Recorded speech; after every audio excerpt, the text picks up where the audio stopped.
skuad pemain keturunan timnas Indonesia kini membuat netizen Malaysia iri. Pasalnya, skuad Garuda diperkuat pemain keturunan dengan kualitas rasa Eropa. Sementara, Malaysia justru menaturalisasi pemain asing tanpa darah keturunan. Hasilnya, publik negeri jiran murka karena mereka tidak punya semangat tinggi membela Malaysia. Proyek naturalisasi gagal ini berakhir fatal hingga bikin prestasi skuad Harimau Malaya terjun bebas. Bagaimanakah kronologi naturalisasi timnas Indonesia bisa lebih hebat dari Malaysia?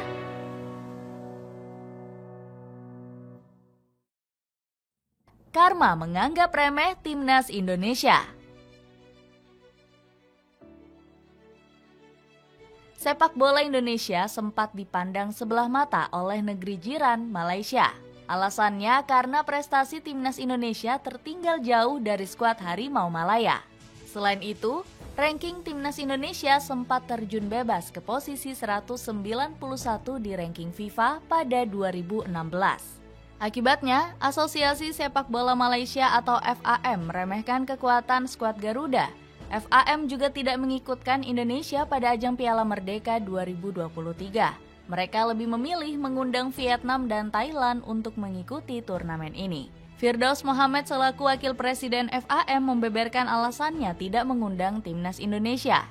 Jika dilihat baru-baru ini, Thailand dan Vietnam adalah tim Asia Tenggara yang mencapai level Asia. Kami mengundang mereka karena ingin menciptakan turnamen yang berkualitas.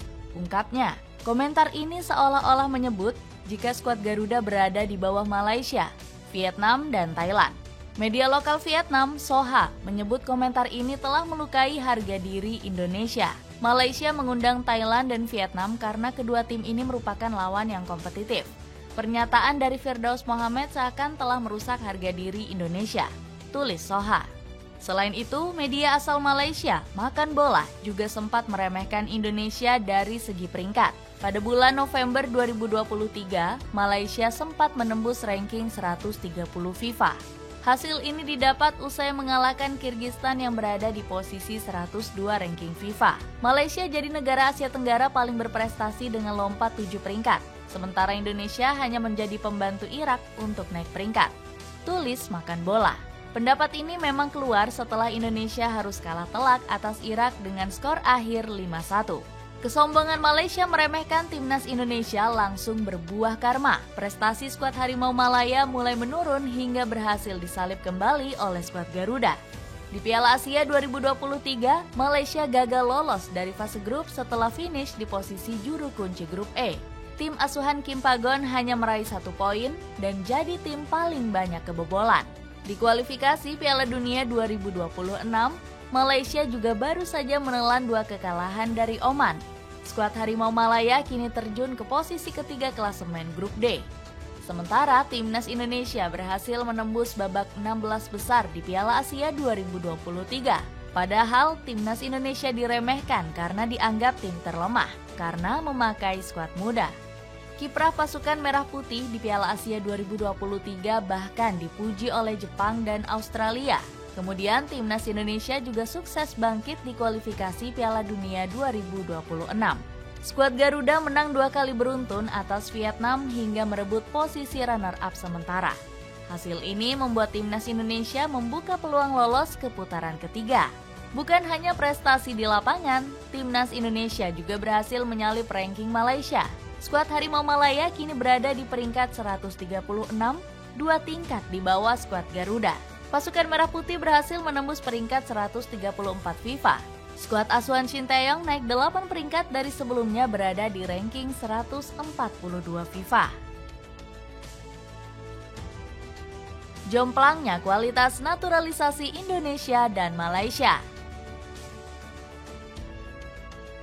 Menurunnya performa Malaysia diduga karena penampilan buruk para pemain naturalisasi. Netizen negeri jiran banyak yang menghujat pemain naturalisasi yang minim kontribusi.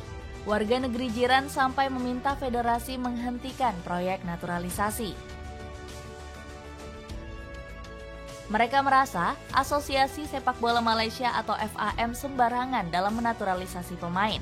Alasannya karena banyak pemain yang dinaturalisasi tidak punya darah keturunan Malaysia.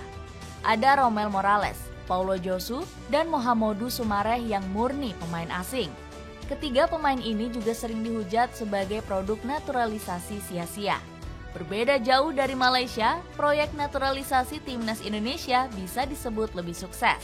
Bersama Shin Taeyong, PSSI hanya menaturalisasi pemain yang punya darah keturunan. Alhasil, para pemain tersebut punya ikatan yang lebih kuat dan nasionalisme tinggi untuk Ibu Pertiwi. Calon pemain naturalisasi bukan pemain yang tidak punya darah Indonesia, tetapi pemain keturunan. Pemain ini perlu kita manfaatkan dengan lebih aktif, tegas Shin Taeyong. Malaysia juga menaturalisasi beberapa pemain keturunan, seperti Darren Lock, Natso Insa, dan Dion Coles. Namun, FAM masih dikritik karena hanya mengambil pemain naturalisasi dari liga domestik.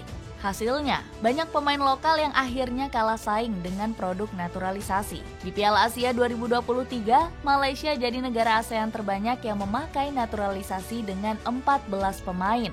Rezal Zamberi Yahya menilai banyak talenta lokal yang lebih layak dipanggil. Saya kira untuk pemain naturalisasi, lebih baik kita berikan kesempatan untuk pemain lokal. Di saat yang sama, FAM juga perlu mengevaluasi sebaik mungkin pemain keturunan yang akan diambil, tegas ex-pemain Malaysia ini. Buruknya kualitas pemain naturalisasi Malaysia membuat netizen negeri jiran iri dengan timnas Indonesia. Pasalnya skuad Garuda punya sejumlah pemain naturalisasi jempolan. Ada Jay Izzes yang tampil di kompetisi Serie B bersama Venezia FC. Pemain yang akrab dipanggil Bang Jay ini juga berpeluang mentas di Serie A jika sukses promosi. Dirinya tampil impresif saat melawan Vietnam, bahkan sukses mencetak gol debutnya.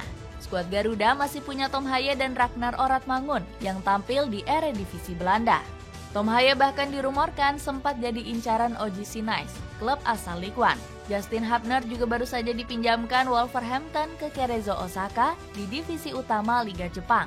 Shin Taeyong berhasil menjaring para pemain keturunan terbaik untuk dinaturalisasi.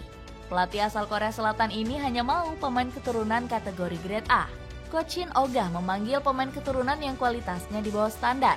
Kehebatan Shin Taeyong ini disorot oleh pundit asal Malaysia, Faiz Khuzairi. Para pemain keturunan Indonesia bermain di liga-liga terbaik. Ada Jay Izzes yang bermain di Serie B, ada pula di Eredivisie. Bahkan Justin Hubner tampil di Cerezo Osaka, J1 League, tegas Khuzairi. Pundit dari Astro Arena ini mengakui kualitas naturalisasi Malaysia memang tertinggal jauh dari timnas Indonesia. Proyek naturalisasi Harimau Malaya yang gagal total. Karena semakin hancur, Zainal Abidin Hasan menuntut proyek naturalisasi segera dihentikan. Legenda skuad Harimau Malaya ini menilai naturalisasi sudah kurang efektif. Kombinasi pemain lokal dan naturalisasi kita membuahkan hasil. Tapi, apakah kami bisa mendapatkan lebih banyak pemain naturalisasi yang berkualitas? Kami tidak tahu, tutur Zainal. Sudah saatnya kita mempersiapkan pemain lokal. Artinya, kita harus punya program akar rumput yang baik, ujar Zainal menambahkan. Akibat dihujat tajam, FAM selaku federasi langsung menghentikan sementara proyek naturalisasi. Asosiasi Sepak Bola Malaysia atau FAM menghentikan sementara program naturalisasi pemain di tingkat nasional. Tegas FAM seperti dikutip dari media Makan Bola. Selain itu, merosotnya performa Malaysia juga bikin pelatih Kim Pan-gon disorot tajam. Bahkan muncul rumor pelatih asal Korea Selatan ini akan segera mengundurkan diri. Namun kabar miring ini segera ditepis langsung oleh Kim Pan-gon sendiri. Dirinya masih akan tetap melatih skuad Harimau Malaya hingga kontraknya berakhir pada 2025. Dengan mewahnya kualitas pemain keturunan, apakah timnas Indonesia sudah kembali melampaui kehebatan Malaysia?